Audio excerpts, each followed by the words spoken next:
కాలు గడప దాటదు కానీ మాటలు కోటలు దాటేస్తాయన్నట్టు తయారైంది వైసీపీ పరిస్థితి. బిల్డప్ బాబాయిలకే సాధ్యం కాని లెవెల్లో గంభీర ప్రకటనలు చేయడం, వాస్తవంలో మాత్రం చెప్పిన దానికి జరిగిన దానికి ఇసుమంతైన పొంతన లేకపోవడం జగన్ పార్టీకి పరిపాటిగా మారిపోయింది. రాష్ట్రంలో యుద్ధానికి సిద్ధం కావాలంటూ సిద్ధం పేరిట ఇప్పటికే 3 బహిరంగ సభలు నిర్వహించిన వైసీపీ తాజాగా ఆదివారం బాపట్లలో నిర్వహించిన చివరి సిద్ధం సభలో మాత్రం చతికిలపడిపోయింది. ఆరంభ శూరత్వం తప్ప సిద్ధం సభల ద్వారా సాధించిందేమీ లేదని తేటతెల్లమైపోయింది. ఇప్పటి వరకు ఏ మూలో కాస్తో కూస్తో విజయంపై నమ్మకమున్న క్యాడర్కు కూడా రానున్న ఎన్నికల ఫలితం ఏమిటన్నది కళ్లకు కట్టింది జగన్ చివరి సిద్ధం సభ. 15 లక్షల మందికి పైగా వస్తారంటూ ఆర్భాటంగా గొప్పలు చెప్పుకున్న ఆ పార్టీ నేతలు చివరికి కనీస స్థాయిలో కూడా జనాన్ని సమీకరించలేక చేతులెత్తేసి ఇక గెలుస్తామంటూ కనీసం మాట వరుసకు కూడా చెప్పుకోవడానికి అవకాశం లేని స్థాయికి పార్టీ ప్రతిష్టను దిగజార్చేశారు.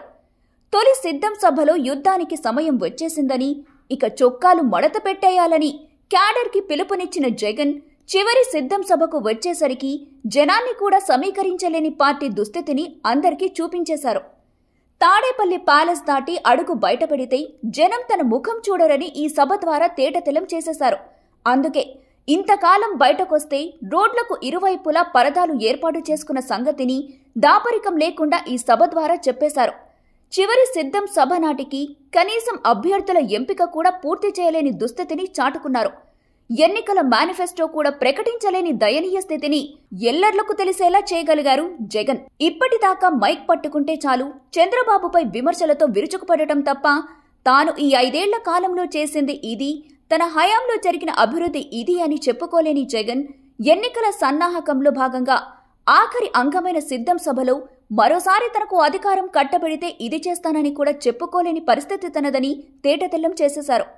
మసిపూసి మారేడుకాయ చేయడంలో సిద్ధహస్తుడిగా పేరొందిన జగన్ సిద్ధం సభ సందర్భంగా అందులోనూ ఘోరంగా విఫలమయ్యారు. లక్షల మంది హాజరవుతారంటూ ఆర్భాటంగా ప్రకటించుకొని మరీ నిర్వహించిన ఈ సభకు జనాలు రాకపోయినా వచ్చినట్టు బిల్డప్ ఇచ్చేందుకు చేసిన ప్రయత్నం ఘోరంగా విఫలమవ్వడమే కాకుండా పార్టీని జగన్ని కూడా నవ్వుల పాలు చేసింది. ఇంతకీ జనం హాజరు విషయంలో జగన్ మసిపూసి మారేడుకాయ చేయడానికి చేసిన ప్రయత్నం ఏంటంటే, సభ ప్రాంగణమంతా గ్రీన్ కార్పెట్లు పరిచేసి జనం రాకపోయినా ఆ తరువాత వచ్చినట్టుగా కావలసినట్టు మార్చేసుకోవచ్చని చేసిన ప్రయత్నం ఘోరంగా విఫలమైంది. ఆ ప్రయత్నమంతా సామాజిక మాధ్యమంలో కళ్లకు కట్టినట్టు వచ్చేయడంతో నెటిజన్లు ఓ రేంజ్లో ట్రోల్ చేస్తున్నారు. ఇక సిద్ధం సభ పూర్తయిన తర్వాత వైసీపీ విడుదల చేసిన విజువల్స్ లో జనం ఉన్నట్టుగా చూపించడానికి ఫోటోలను మిక్స్ చేసి చేసిన యత్నం కూడా మీడియాలో ఆధారాలతో సహా వచ్చేసింది. దీంతో సిద్ధం సభ విషయంలో వైసీపీ పరిస్థితి తేలుకొట్టిన దొంగలా తయారైంది. జనం వచ్చారని చెప్పుకోలేక, రాలేదని ఒప్పుకోలేక నానా ఇబ్బందులు పడుతోంది.